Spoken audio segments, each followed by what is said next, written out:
Juan capítulo 3, versículo 14 al 17. Nos expone esta solución que Dios ha traído a nuestra incredulidad.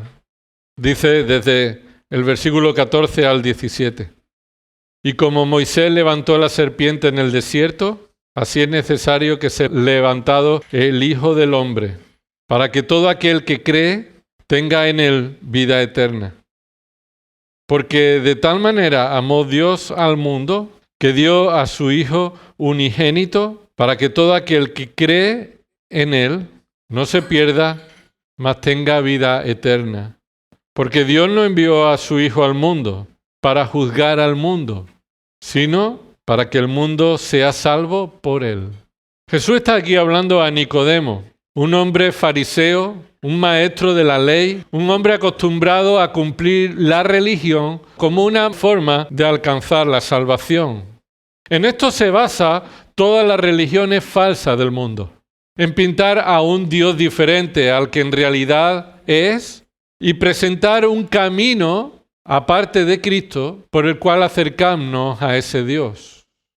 Todas las religiones nos animan, nos enseñan, nos llevan a desear la salvación, la paz, la felicidad, el gozo y la eternidad por medio del cumplimiento de las normas, por medio de las obras. Así que Nicodemo llega a Jesús y le plantea ese aparente conocimiento cierto que él tenía o los fariseos tenían de Jesús, como un hombre que es un maestro destacado.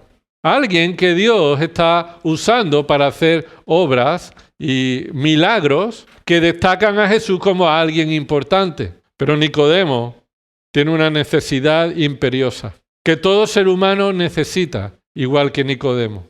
Nadie puede entrar en el reino de los cielos si no experimenta esta verdad crucial, y es el nuevo nacimiento. Y el nuevo nacimiento es enseñado por Jesús, es explicado por Jesús, pero también ahora Jesús advierte ante esta enseñanza. La advertencia de esta verdad crucial tiene que ver con las consecuencias eternas de nacer de nuevo o no nacer de nuevo.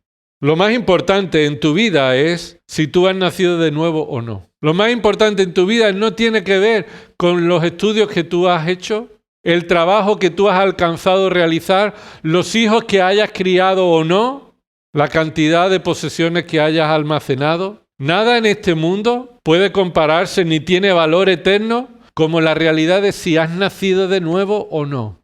Y no solamente esto afectará la eternidad después de la muerte, sino que afecta a tu presente. El creyente que ha nacido de nuevo tiene la convicción, la seguridad de que las promesas, el cuidado, la bondad de Dios son reales para hoy. Él no cambia y su plan es perfecto. Y los creyentes son los únicos que disfrutan de una verdadera vida en esta tierra, gozosa en la obra de Cristo en la cruz. Así que del versículo 9 al 13 se nos ha mostrado cuál es la explicación o el origen de la incredulidad. Y recuerda que ya hace 2 domingos estuvimos viendo que el conocimiento no nos da por seguridad el creer. La verdadera fe no está asegurada por el conocimiento, ya que Nicodemo era alguien que conocía perfectamente las Escrituras, pero que necesitaba nacer de nuevo. No creía el Evangelio, la palabra de Dios. La incredulidad tiene como origen nuestra muerte espiritual. No creemos porque no queremos. No creemos porque no podemos. Nuestra capacidad espiritual ha sido anulada por el pecado. Así que somos enemigos de Dios con todas las letras y somos responsables de recibir la ira de Dios porque hemos atentado contra su santidad. Y ni el Papa, ni ninguna estampita de ningún santo, ni nadie puede librarte de la ira que mereces por tu pecado si no es por medio de Cristo. Y eso es lo que nos expone la realidad de nuestra incredulidad. No creemos porque no queremos y no podemos. Es necesario que haya un cambio radical en nosotros para que podamos creer. Y eso es lo que se va a explicar en los siguientes versículos, del 14 al 17. En estos versículos del 14 al 17 encontramos la solución para la incredulidad. Jesús advierte de que necesitamos nacer de nuevo para creer y además nos muestra la solución que Dios ha traído para aquellos que somos incrédulos. Aquellos que somos incrédulos, se nos explica aquí qué solución el Señor ha traído. Jesús enseña a Nicodemo acerca de lo que Dios ha provisto para el incrédulo. El incrédulo está necesitado de una provisión para cambiar de estado espiritual. Para pasar de un incrédulo a un creyente, algo tiene que suceder y solo Dios lo provee. Hemos sido expuestos a la realidad del origen, de la causa de la incredulidad.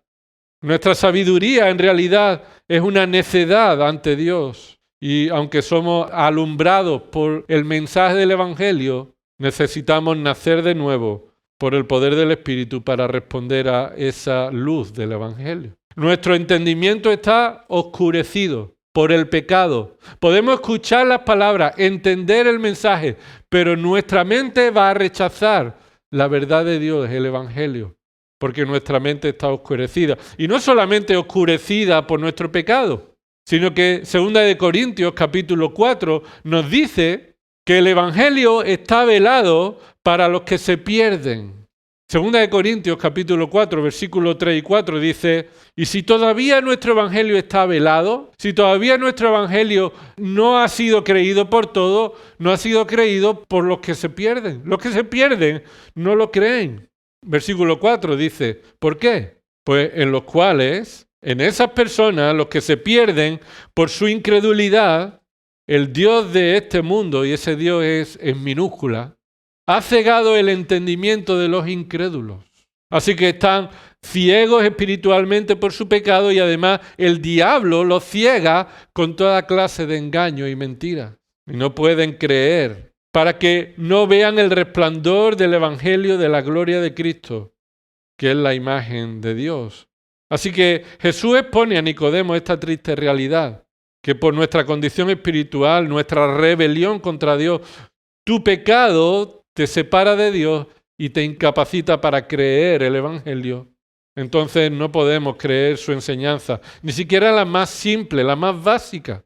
Recuerda que decía ahí en el versículo 12, Juan 3:12, si os he hablado de las cosas terrenales, esto es lo más básico, en un lenguaje más básico y primario, y no creéis como pretendéis creer si os hablo de las cosas celestiales. Están fuera del alcance de todo ser humano, a menos que Dios provea un cambio.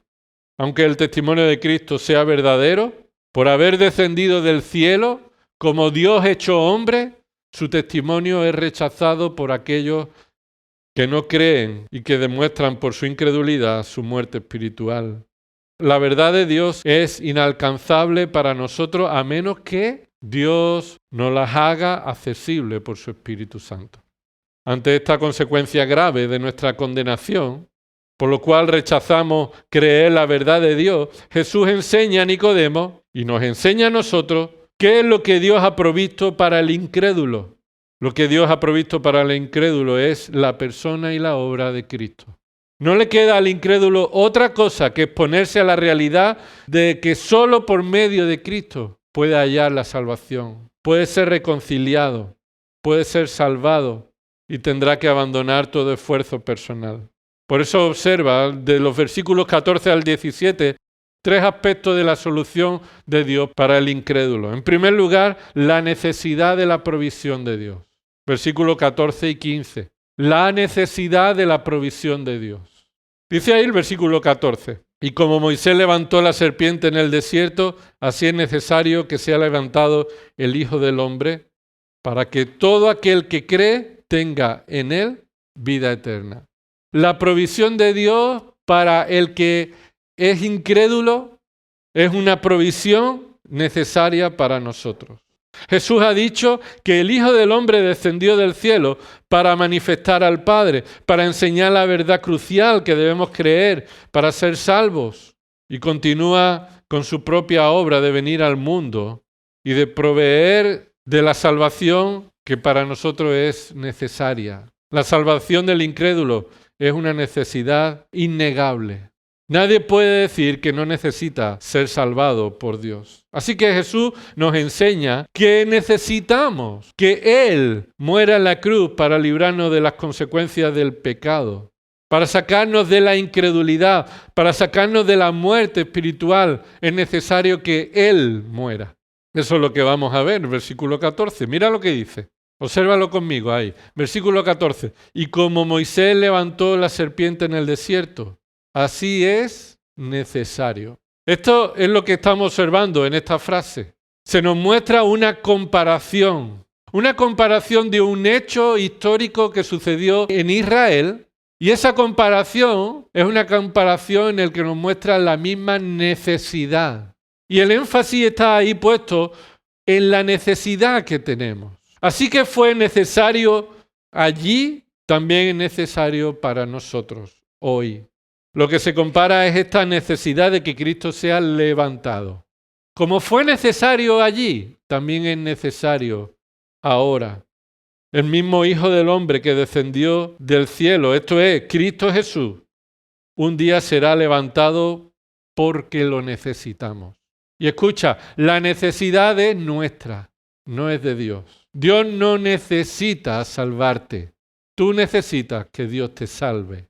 Dios no salva al pecador porque está incompleto sin Él.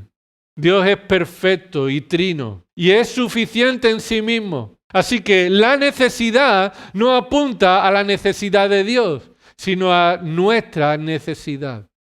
Y hagamos dos preguntas acerca de nuestra necesidad, de la provisión de Dios para el incrédulo. En primer lugar, la pregunta es ¿por qué? ¿Por qué necesitamos que Cristo sea levantado? ¿Por qué? Y la segunda pregunta es ¿para qué? ¿Para qué necesitamos que Cristo sea levantado? Y no son preguntas antojadizas, sino que son las preguntas que se responden con el texto. Leemos el texto y vemos que el texto responde a estas dos preguntas. ¿Por qué necesitamos que Cristo sea levantado? Y segunda pregunta, ¿para qué necesitamos que Cristo sea levantado? Observemos la primera pregunta, ¿por qué? ¿Por qué es que necesitamos que Cristo sea levantado? Si necesitamos que Cristo sea levantado, es por la misma razón con la que el pueblo de Israel necesitó que la serpiente fuera levantada. Por la misma razón. Así que la razón por la que nosotros necesitamos que Cristo sea levantado puede verse en lo que sucedió históricamente en el pueblo de Israel. Un suceso real. No una historia contada, inventada para dormir a los niños por la noche. No, un suceso real, histórico. Y que podemos observar el número 21. Porque si Jesús hace una referencia como esta, que Nicodemo conocía, nosotros es imprescindible conocer esta referencia para entender el significado de esta comparación. Así que es imposible que podamos sacar la enseñanza de Jesús de estas líneas si no vamos a este evento, esta comparación en número 21. Y mientras estamos llegando ahí a número, recuerda que esta forma parte de los primeros 5 libros de la Biblia, conocidos como el Pentateuco, escritos por Moisés.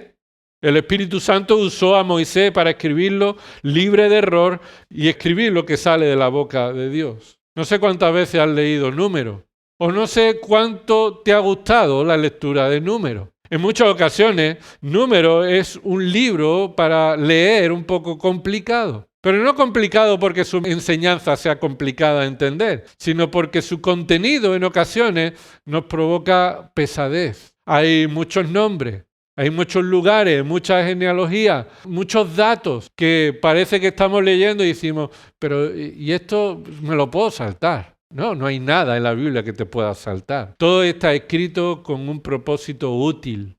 Y en Números encontramos aquí acerca de este hecho, que sabemos que sucedió para enseñarnos además nuestra necesidad de que Cristo sea levantado. ¿Estás ahí en Números capítulo 21?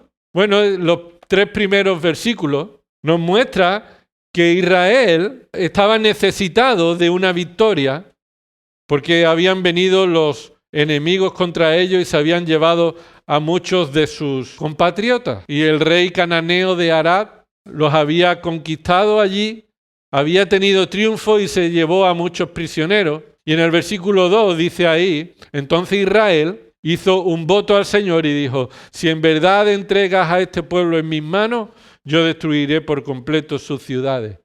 Versículo 3, entonces el Señor oyó la voz de Israel y ¿qué hizo? Entregó a los cananeos y entonces los israelitas los destruyeron por completo, a ellos y a sus ciudades. Por eso se llamó a aquel lugar Horma. Así que después de que Israel vio la mano de Dios proveyéndole la victoria contra el cananeo, además de que Israel cumplió su voto y destruyó por completo al cananeo y sus ciudades, Israel continuó mostrando su verdadera naturaleza espiritual. ¿Cuál es? La incredulidad. Israel mostró su incredulidad, su pecado contra Dios, cuando para ir a la tierra prometida comenzó a impacientarse al tratarse de un largo viaje. Mira lo que dice el versículo 4. Partieron del monte de Hor por el camino del Mar Rojo para rodear la tierra de Edom y el pueblo se impacientó por causa del viaje. Recuerda que ellos podían haber llegado mucho antes a la tierra prometida, pero tuvieron 40 años en el desierto. ¿Por qué?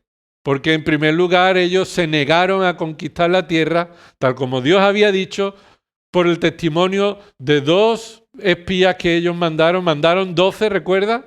Uno por cada tribu, y 2 de ellos dieron un buen testimonio de esa tierra, de que sí, había muchos enemigos y eran grandes, pero el Señor nos ha dicho que venceremos y lo haremos en su nombre. Pero 10 de ellos dijeron, no, por amor a nuestros hijos, esto será una masacre, no vayamos. Así que Dios les dijo, bueno, si no vais, entonces vais a ir por otro camino y serán vuestros hijos los que entren en la tierra prometida. Así que por su pecado ellos estuvieron en un camino mucho más largo. ¿Y cómo respondieron a ese camino tan largo? Con impaciencia. Habían visto la mano del Señor, pero ellos respondieron con incredulidad, impacientándose. Y no solamente era una impaciencia por una falta de capacidad de esperar algo, sino que su impaciencia les llevó a criticar, a hablar mal de Dios y de Moisés. Mira lo que dice el versículo 5. Y el pueblo habló contra Dios y Moisés. Así que ellos respondieron rebeldemente. No conocemos a Dios ni confiamos en su palabra. No obedecemos su voluntad. Si cuando las cosas no suceden conforme a nuestros deseos nos impacientamos y cogemos el camino más corto, el camino del pecado. El camino más fácil para nosotros es el camino de la rebelión. Y este es el camino que ellos escogieron. Versículo 5. El pueblo habló contra Dios y contra Moisés y dijeron así. Observa lo que dice. ¿Por qué nos habéis sacado de Egipto para morir en el desierto? Pues no hay comida ni agua y detestamos este alimento tan miserable. Estás escuchando, ¿verdad? Cómo este pueblo es un pueblo desagradecido. Es un pueblo que no cree en el poder y la sabiduría de Dios en su gloria. Es un pueblo convenido, como diríamos por aquí, ¿verdad? Un pueblo convenido. Mientras las cosas me vayan bien, bien. Si tú no me das lo que quiero, entonces muestro mi desagrado. Así que el pueblo, en su pecado, en su incredulidad, llegó a menospreciar lo que Dios había provisto en su obra de liberación. ¿Cómo liberó Dios a este pueblo de Egipto? Lo hizo con grandes maravillas. ¿Recuerda las plagas que Dios usó y mostró su poder por encima de todos los falsos dioses de los egipcios? ¿Recuerda cómo Dios estuvo mostrando su poder para que todas las naciones pudieran conocer que hay un Dios en los cielos? Pero ese pueblo que recibió la bendición de Dios era el pueblo que desagradó y se rebeló contra este Dios. Ellos eran incrédulos. La incredulidad nos lleva a acusar a Dios de aquello de lo que nosotros somos responsables. Escucha, la incredulidad te lleva a acusar a Dios de lo que solo tú eres responsable. Somos responsables de nuestra condición espiritual y nuestra incredulidad lleva a acusar a Dios de esta situación. Ellos acusan a Dios de sacarlo de Egipto para hacerlos morir en el desierto, cuando esa no es la promesa de Dios, ¿verdad? Pero ellos no la creen. Ellos fueron sacados de Egipto para llevarlos a la tierra prometida, pero ellos no lo creen.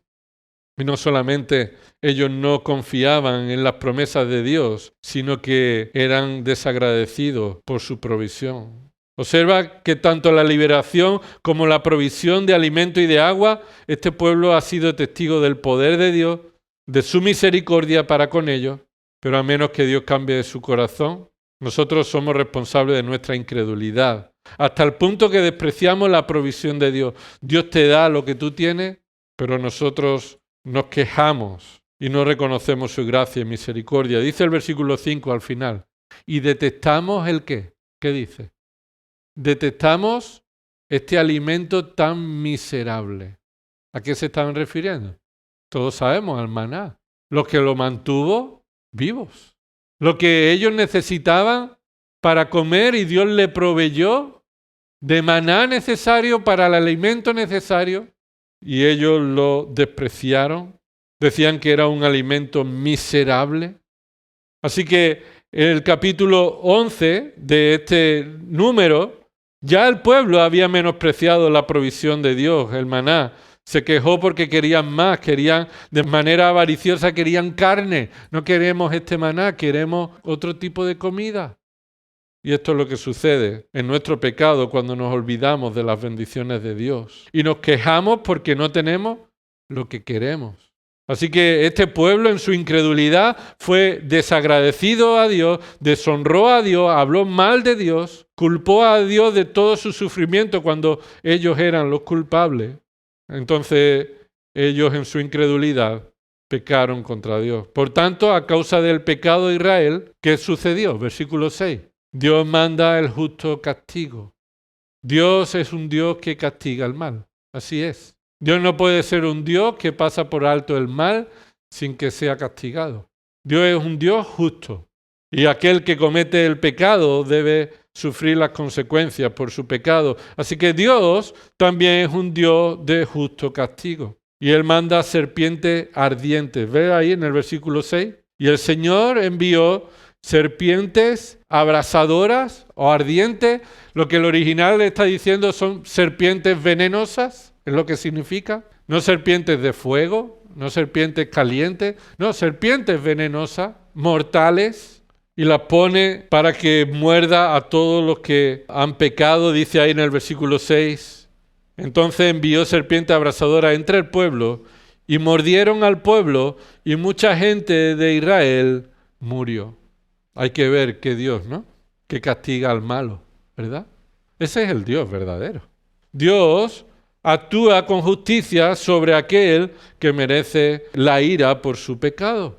Y esto es lo que Dios hizo, ser justo. Y Él mandó serpiente y murió todos aquellos que fueron mordidos por la serpiente. ¿A causa de qué? A causa de la incredulidad por el cual pecaron delante de Dios. Entonces Dios responde a la necesidad del pueblo.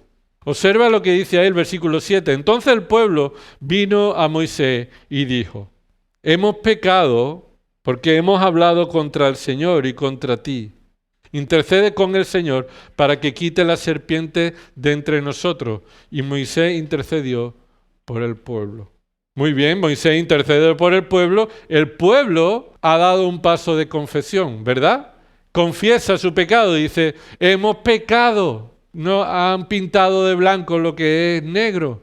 Hemos pecado, somos responsables de nuestro pecado. Intercede al Señor porque solo Él puede quitar estas serpientes, porque Él las mandó a causa de nuestro pecado.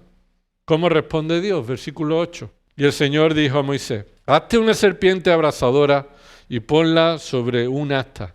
Y acontecerá que cuando todo el que sea mordido la mire, vivirá.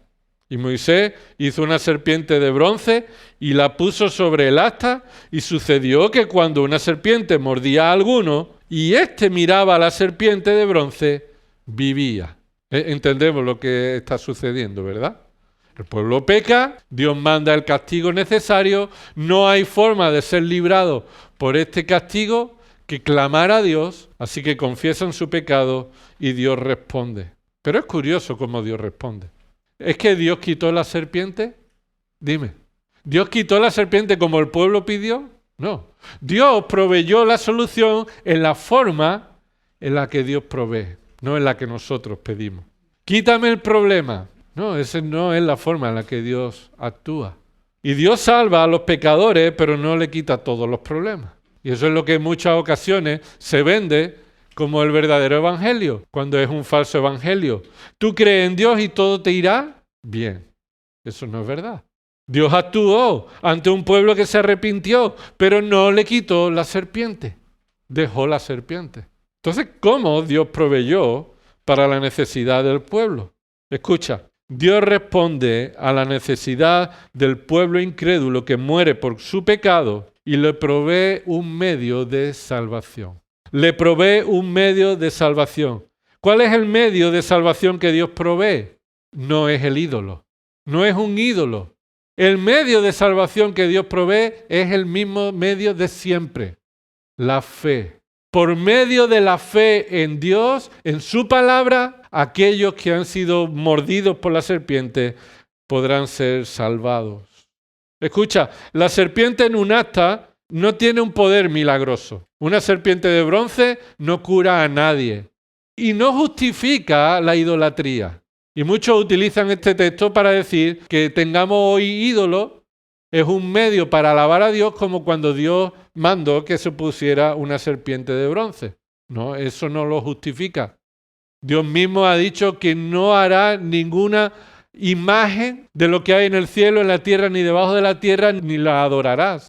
Así que Dios no está poniendo una serpiente como un medio de adoración, sino que Dios está mostrando en este momento una forma en la que los que han pecado contra Dios y están en peligro de muerte puedan manifestar la fe en la palabra de Dios y no en la serpiente.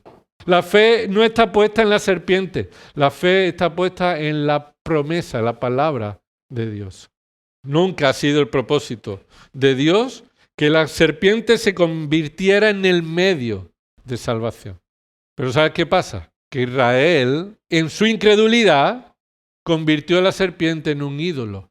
Y lo puedes ver en Segunda de Reyes, capítulo 18, versículo 4. No hace falta que vaya, pero puedes anotarlo ahí, justo al lado de tu Biblia, puedes ponerlo. Segunda de Reyes, capítulo 18, versículo 4. Cuando el rey Ezequías destruyó los ídolos que el pueblo de Israel tenía, y en medio de los ídolos, ¿sabes qué había? La serpiente de bronce. Estaba allí. Porque Israel no tuvo fe en Dios, sino que usó la serpiente para adorar a la serpiente, para encender incienso a la serpiente, para alejarse de Dios. El punto no fue en que Dios proveyó de una figura de adoración, sino que Dios proveyó de un medio para la salvación, es la fe en su palabra, la fe en su promesa. Así que Dios proveyó salvación de muerte para aquellos que fueron mordidos por serpientes venenosas, y ese medio no fue la serpiente en el asta, sino la fe de reconocer su pecado y saber que si mira a la serpiente con el corazón puesto como Dios había dicho, con arrepentimiento y con la fe que Dios puede salvarte, esa fe traerá como fruto la obra de la salvación. No hay otro medio para ser librado de las consecuencias del pecado que la fe en la palabra de Dios, la fe en Cristo. No había esperanza de vida para aquellos que pecaron contra Dios, a menos que reconocieran su pecado individualmente, obedecieran con fe a que miramos a la serpiente y digamos, eso es por culpa mía. Y solo Dios puede librarme. Señor, sálvame de mi pecado. Y esto es lo que se compara con la enseñanza a Nicodemo de Jesús. Que fue necesario que Dios proveyera un medio de salvación por medio de la fe para aquellos que habían mordido, porque ninguno de ellos podía salvarse de la mordedura. Era necesario que esa serpiente fuera levantada para que puedan mirar con ojos de fe a la promesa de Dios.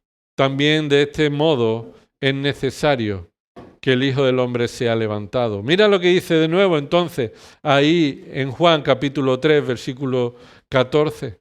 Como Moisés levantó la serpiente en el desierto, porque fue el único medio por el cual Dios había determinado que por fe serían salvados aquellos que estaban muertos por sus pecados. Así necesitamos que el Hijo del Hombre se ha levantado. ¿De qué manera?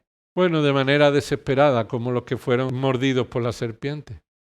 Necesitamos desesperadamente la provisión de Dios del Hijo del Hombre levantado en la cruz para morir en nuestro lugar. Creer que solo por medio de la fe en Cristo nuestros pecados son perdonados es el único camino. Solo Cristo es el camino para la salvación. Y nuestra necesidad es desesperada como en aquel entonces.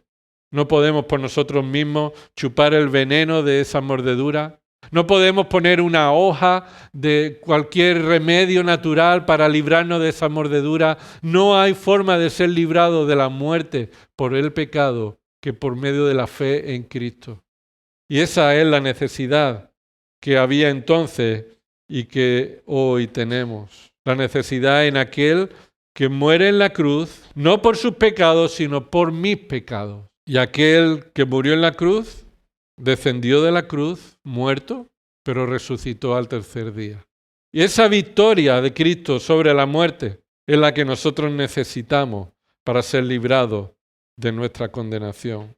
Ahí dice en el versículo 14, y como Moisés levantó la serpiente en el desierto, así es necesario que sea levantado el Hijo del Hombre. Esa palabra levantado significa crucificado, significa ser levantado, muerto en la cruz, expuesto en alto. Es como el mismo Señor Jesucristo en Juan 8:28 habló acerca de su muerte y se refirió a ser necesario ser levantado. En Juan 8:28 o en el capítulo 12, versículo 34.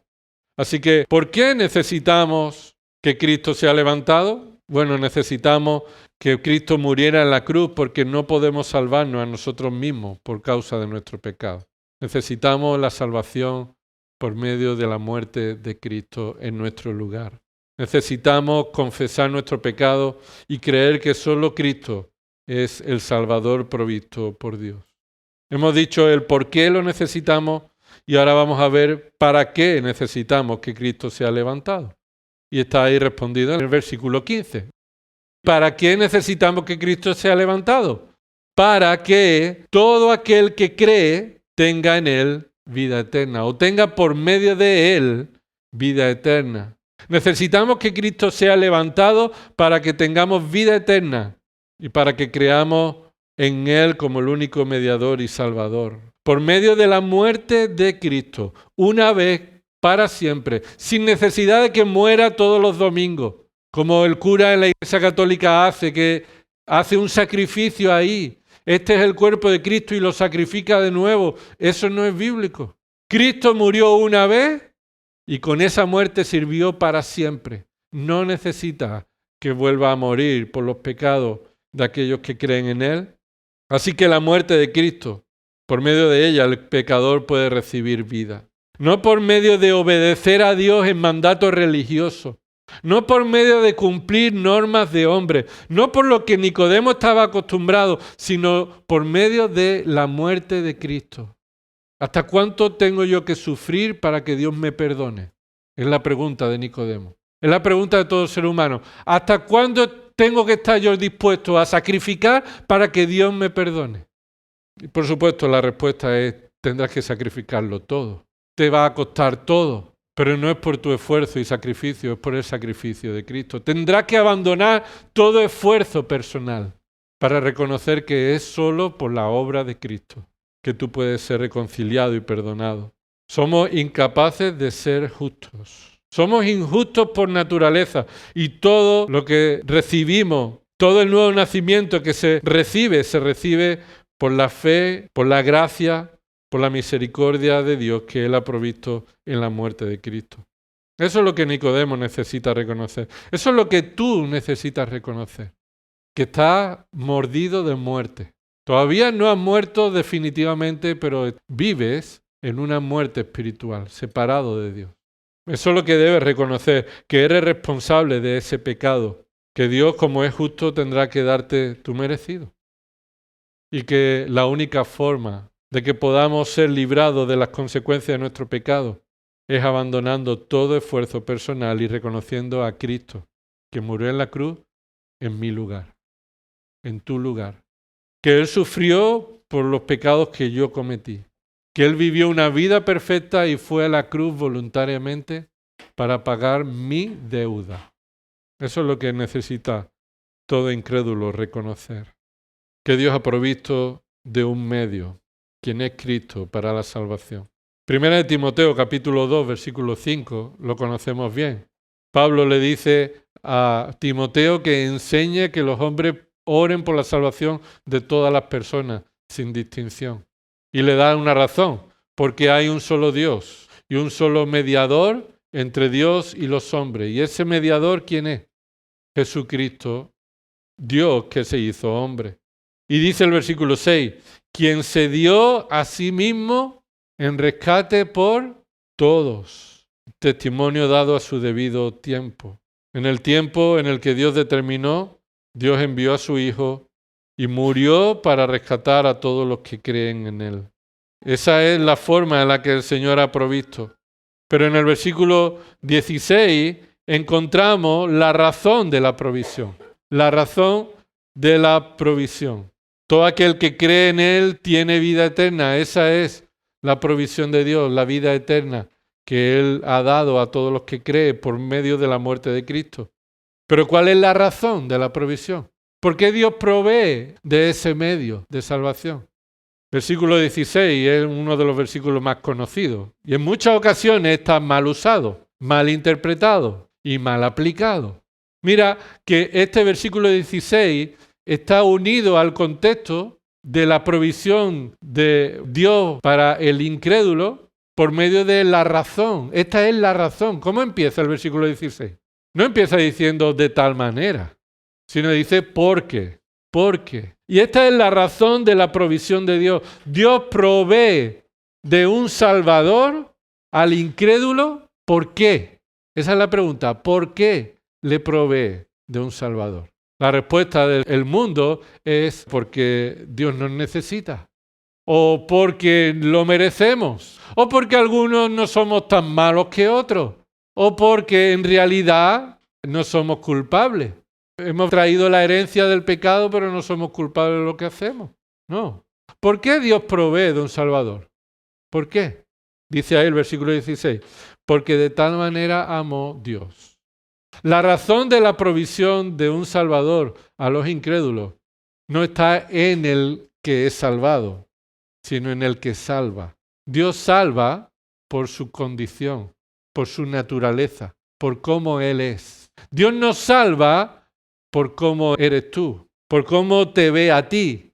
Él no te salva por algún detalle particular que te hace más digno de salvación que otros. La razón de por qué Dios provee de salvación en Cristo es porque Él ama, porque Él ama. Dice ahí en el versículo 15, para que todo aquel que cree tenga en Él vida eterna. Y es fundamental para entender la razón por la que Dios ha provisto de un Salvador, entender esa palabra concreta, para que todo aquel que cree. Así que Dios ha provisto de salvación, pero la salvación es aplicada a todo aquel que cree. El que tiene vida eterna porque Dios le ha provisto de esa vida, de este nuevo nacimiento. Y por medio de ese nuevo nacimiento, tal persona cree. La razón por la que Dios ha provisto de Cristo como el único y suficiente Salvador no es por nada que hay en nosotros, que haya en ti. No hay nada que merezcamos tener un Salvador. Ni siquiera la razón por la que Nicodemo y muchos pensaban que ellos merecían la salvación. Y la principal razón por la que ellos pensaban que merecían la salvación, ¿sabes cuál es? No la de ser religioso. ¿Cuál es? La de ser judío. Y aquí está el punto. Es necesario entender que esto está en el contexto, que esto está en la conversación con Nicodemo. Ellos pensaban que ser judío es cumplir con la norma y tradición de los judíos. Ellos pensaban que ser judío es circuncidarse. Ellos pensaban que merece ser salvado era el judío. Entonces en el versículo 16 nos muestra la razón de por qué todos los seres humanos sin distinción necesitamos la muerte de Cristo y mirar con fe y arrepentimiento para ser salvos. Porque dice ahí en el texto, porque Dios amó a todo ¿qué? Porque Dios amó al mundo. ¿Qué se refiere ahí mundo? Esa provisión del amor de Dios al mundo. Pero ¿a qué se refiere mundo cuando ahí se nos muestra que es el amor de Dios quien nos ha provisto de salvación? La palabra original ahí es cosmos. Así que no se refiere necesariamente a la humanidad, sino se refiere a la creación que ha sido afectada por el pecado. No solamente Dios salva a los pecadores, sino que Dios también restaura a la creación que ha sido afectada por el pecado. En la carta de Pedro, cómo este mundo fue afectado por el pecado en el diluvio y no es el mismo mundo que en la creación, pero es que este mundo está destinado ¿para qué? Para fuego, para destrucción, porque Dios va a restaurar todas las cosas por medio de su Hijo. Así que Dios ha amado tanto a la creación que ha sido afectada por el pecado, que ha dado a su Hijo. La provisión de Dios para la salvación viene como fruto de su amor. Ahora, hay tres aspectos del amor de Dios que encontramos en su palabra. En primer lugar, hay un aspecto del amor de Dios que es universal. Dios ama a todos los hombres, ya sean buenos o malos. ¿Esto es verdad o no? Sí, esto es verdad, esto es bíblico. Dios ama en un aspecto a todos los hombres, ya sean buenos o malos. Míralo ahí en Mateo capítulo 5. Míralo conmigo, un momento. Mateo capítulo 5, versículo 43. Jesús le está predicando en este sermón de la montaña y él dice, versículo 43, ¿habéis oído que se dijo, amarás a tu prójimo y odiarás a tu enemigo? Eso no está en la Escritura. Eso es lo que algunos han enseñado, han dicho. Amarás a tu prójimo y odiarás a tu enemigo. Y enseñaban que el amor es dependiendo de la persona. Tú debes amar a tu prójimo, el que contigo va bien, pero el que es tu enemigo solamente merece odio de tu parte. Eso no es bíblico. Y entonces Jesús viene a corregir esto. Versículo 44 dice Jesús, pero yo os digo, amad a vuestros enemigos y orad por los que os persiguen, para que seáis hijos de vuestro Padre que está en los cielos. Esto es, no hay salvación por obra. No es que si amas a tu enemigo, entonces Dios te salva y te hace su hijo. Sino que Jesús está diciendo, si tú dices ser hijo de Dios, debe mostrarse en tu vida que estás amando a tu enemigo. Así se conoce al Hijo de Dios, al que ama como Dios ama. Mira lo que continúa diciendo el versículo 45, porque Él, y ese Él a quién se refiere, Dios, Él hace salir su sol, y observa que es el sol de Dios, ¿sobre quién? Sobre buenos y sobre malos. Este sol que ahora está alumbrando lo ha hecho salir Dios. No ha salido por el azar de la naturaleza. Dios es quien ha establecido el orden de todo lo creado y Él hace que el sol salga hoy. Pero hace que salga ¿sobre quién? Sobre bueno y malo. Observa lo que dice el texto. Y hace llover sobre justos e injustos. Es que la lluvia cae en el terreno de los que son justos y no llueve en los terrenos de los injustos. No es así.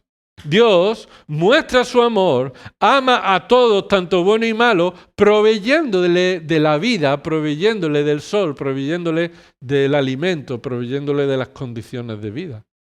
Así que este es un aspecto del amor de Dios, un amor de Dios universal, un amor de Dios que se muestra en cómo Él provee de elementos que no merecemos, pero que Dios lo da por gracia. Una gracia general, un amor universal. El otro aspecto del amor de Dios es un amor general de Dios proveyendo un Salvador para todos los hombres sin distinción. Escucha de nuevo. Un amor general de Dios proveyendo de un Salvador para todos los hombres sin distinción. Dios ha provisto de un Salvador para todos los hombres sin distinción. Los ángeles que desobedecieron a Dios, ¿se pueden salvar o no? ¿Sí o no? No hay salvación para los ángeles que pecaron contra Dios. Dios no ha provisto de un Salvador para los ángeles que pecaron contra Él. Pero Dios muestra el amor para con los hombres y mujeres, en que ha provisto de un Salvador, no solo para los judíos, sino para todos, sin distinción. Sin distinción, es decir, Este es el significado que aquí se muestra en Juan 3:16. Dios ha amado al mundo de tal manera que les ha provisto un Salvador a todos sin distinción. Dios ha amado de tal manera a la humanidad que ha provisto un Salvador para ellos. Dios ha amado de tal manera al mundo que ha provisto un Salvador para hombres y mujeres. Ha provisto un Salvador para ricos y pobres. Ha provisto un Salvador para judíos y gentiles. Ha provisto un Salvador para esclavos y libres. Ha provisto un Salvador para todo tipo de personas. Así que la provisión de Dios muestra su amor general al proveer un Salvador para todo tipo de personas sin distinción. Pero hay un tercer aspecto del amor de Dios, y es el amor particular de Dios. Hay un aspecto del amor de Dios que es particular, que se distingue porque aplica la salvación en personas concretas a los cuales Dios ha amado. Y no debemos confundir ese amor de Dios por todo el mundo por el amor de Dios particular con sus hijos. Sobre todo por su Hijo, el amado. Este es mi Hijo amado. Cristo es el Hijo de Dios amado de manera especial, exclusiva. Y todos los que han sido salvados por medio de Cristo lo han sido porque Dios los ha amado de manera particular. Mira, te doy 2 textos para que puedas meditar en ellos. Romanos 5:8, todos sabemos. Dice el texto, pero Dios muestra su amor para con nosotros, en que siendo aún pecadores, Cristo murió por nosotros. Así que Dios ha mostrado su amor particular para con los creyentes. Ese es el contexto de ese versículo. No es el contexto de todas las personas, es el contexto de los creyentes. Ha mostrado su amor para con los creyentes en que siendo aún pecadores o a pesar de ser pecadores, Cristo murió por nosotros, particularmente por los creyentes. Ese es el contexto. O primera de Juan capítulo 3, versículo 1. Mirad cuán amor nos ha otorgado el Padre. ¿Para qué? Un amor particular, un amor increíble, inmenso. Cuán amor nos ha amado el Padre para que seamos llamados o considerados hijos de Dios. Y dice el texto, y esos somos. Escucha, no todos los hombres son hijos de Dios. Dios es el creador de todos los hombres, pero no todos los hombres y mujeres son hijos de Dios. Los que son hijos de Dios son aquellos que Dios ha amado de manera particular, trayéndolos a Cristo, uniéndolos en su muerte y resurrección y dándoles vida eterna. Esos son hijos de Dios. Los que tienen potestad de ser llamados hijos de Dios. Los que Juan ha dicho en el capítulo 1, versículo 13. Esos son los que han nacido de voluntad de Dios. Así que no confundamos el amor de Dios por todo el mundo con el amor particular que Dios tiene con aquellos que Dios salva. Aplica la salvación a todos los que Él ha querido salvar. Dios ha amado con gran amor a los pecadores que les ha provisto un Salvador. Y a todos los pecadores se les llama a que se arrepientan de sus pecados y crean en Cristo. Y que vean que la provisión de Dios para un Salvador no ha sido porque nosotros lo merecemos, sino porque Él ha tenido un amor de gracia. Que a pesar de que no lo merecíamos, Él ha provisto de un Salvador. El mundo se refiere ahí a la humanidad en todo tiempo. Mira el versículo 16. Porque de tal manera amó Dios al mundo que dio a su Hijo unigénito, el único en grandeza en su género, para que todo aquel que cree en Él, de un tiempo presente, no en el futuro, que crea en el futuro, sino que cree en el momento, tenga por medio de Él vida eterna, no se pierda. Así que observa cuál es la condición del mundo. ¿Cuál es la condición del mundo? Un mundo perdido. Si no crees en Cristo, te vas a perder porque esa es tu condición. Te vas a condenar, vas a acabar, como hemos leído antes en Marcos capítulo 9, en el lugar donde hay fuego que no se apaga, gusano que no muere, sufrimiento eterno. Esa condenación, ese estar perdido, es tu condición. Y Dios te ha amado de tal manera que ha provisto un Salvador. Y todo aquel que cree en Él es que ha nacido de nuevo y Dios lo ha amado. No amamos nosotros a Dios, sino que Él nos ha amado a nosotros primero, de una manera particular. Así que la razón de la provisión de Dios para ser salvo es el amor desmerecido de Dios y no nuestra justicia. No es que el Señor está viendo a todos los que se pierden y dice, oye, mira, este merece ser salvado, lo voy a amar por cómo es. Es diferente al otro. Así que voy a amarlo a Él y lo voy a salvar porque tiene una peculiaridad que lo hace merecer mi amor. No, es un amor desmerecido. Un amor de la gracia de Dios. Dios no salva a los que lo merecen. Dios salva por amor a los que Él quiere salvar. Pero tú eres responsable de tu incredulidad y por eso tienes que arrepentirte de tus pecados. Y terminamos con el propósito de la provisión. El propósito de la provisión. Versículo 17.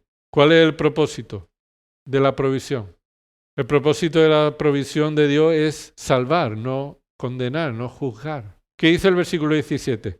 Porque, y esta es la razón, Dios ha provisto la salvación en Cristo antes de ejercer un juicio final. Antes de ejercer el juicio final, el propósito de Dios no es condenar al mundo, el propósito de Dios es salvar al mundo. Dice el versículo 17, porque Dios no envió a su Hijo al mundo para juzgar al mundo. Y alguno dice, claro, ¿por cómo va a mandar a su Hijo al mundo para juzgarlo? No lo merecemos. No es esa la razón. Claro que merecemos que Dios nos juzgue y nos condene. No es que Dios no mandó a su Hijo al mundo para condenar al mundo porque no lo mereciéramos, sino porque el propósito de Dios es proveer salvación antes de que llegue la hora de la condenación. Observa ahí por un momento y recuerda que todos estos, versículo 17, Dios envió a su Hijo al mundo, se refiere a un mundo que está condenado y que está esperando el juicio. Esto es lo que los judíos esperaban, Nicodemo esperaba. Los judíos esperaban que el Mesías viniera ¿para qué? Para establecer su reino, para juzgar a las naciones, para liberar al pueblo judío de los romanos y de la esclavitud de todos los demás, para establecer un reino justo. Así que esperaban que viniera el Mesías y el Mesías no llegó como ellos esperaban. Ellos esperaban que viniera el Mesías para juzgar al mundo. ¿Y sabes qué? Nicodemo esperaba la venida del Mesías para que juzgue al mundo sin temor, sin miedo. ¿Por qué? Porque Nicodemo pensaba que él iba a salirse de rosita en ese juicio. Nicodemo pensaba que cuando Cristo viniera a juzgar al mundo, él no sería juzgado con el mundo. Él sería considerado alguien justo porque cumple las normas, porque es judío, porque conoce la ley, porque cumple toda la religiosidad. Pero se encuentra aquí un problema, y es que Cristo ha venido primero a salvar antes que juzgar. Y es lo que Dios está haciendo todavía hoy. Dios todavía está llamando a los pecadores a que crean en Cristo y sean salvos. Porque no vino en la primera ocasión para juzgar al mundo, sino para salvar. Pero eso no quita que un día sí va a venir para juzgar. Todavía estamos esperando que Cristo venga por segunda vez. Pero esa segunda venida va a ser la venida en la que Él va a traer ese juicio a la tierra.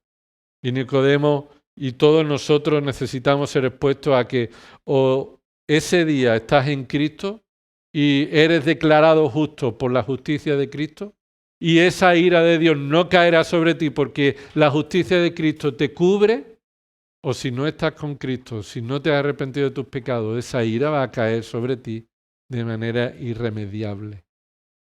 Esa ira va a caer sobre ti por causa de tu pecado. Necesitamos nacer de nuevo, porque si no, continuaremos en esta condenación por nuestros pecados. El Señor ha provisto salvación por medio de Cristo, por medio de la fe, para mostrar en este tiempo su misericordia y su gracia, porque Él ha venido al mundo no para destruir al mundo, sino para que el mundo sea salvo por medio de Él. Si has creído en Cristo como tu Señor y Salvador, entonces esta vida que el Señor te ha dado no te pertenece. Le corresponde a Él, es para Él, para su gloria. Debes vivir conforme a su voluntad y debes predicar este evangelio a los que no han creído aún. Pero si no has creído en Cristo, todavía hay oportunidad. Todavía el Señor ha provisto esta ocasión para que escuche que necesita desesperadamente un Salvador que Dios ha provisto. Como cuando una serpiente te muerde y no hay tiempo para otras cosas. Ahora es el tiempo de tu salvación, de que seas salvo. Y solamente puedes ser salvado si te arrepientes de tus pecados y reconoces a Cristo como tu Salvador, el Dios de tu vida. Señor, te damos gracias por habernos traído estas convicciones, por habernos traído a Cristo, por haber aplicado en nosotros el amor que no nos correspondía, por habernos amado de una manera incomprensible, desmerecida, Señor. Pero también, Señor, te pedimos que tú obres en el corazón de aquellos que todavía no han creído en ti, que todavía viven como si merecieran ser salvados. Señor, tú un día enviarás a tu Hijo para juzgar a este mundo. Y si no estamos escritos en el libro de la vida, seremos juzgados por los pecados que hemos cometido. Señor, si tú has provisto de un Salvador, Señor, también oramos para la salvación de aquellos que todavía están sin un Salvador en sus vidas.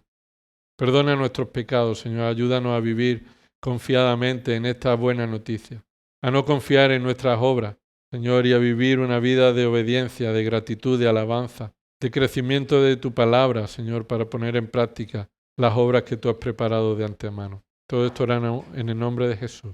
Amén.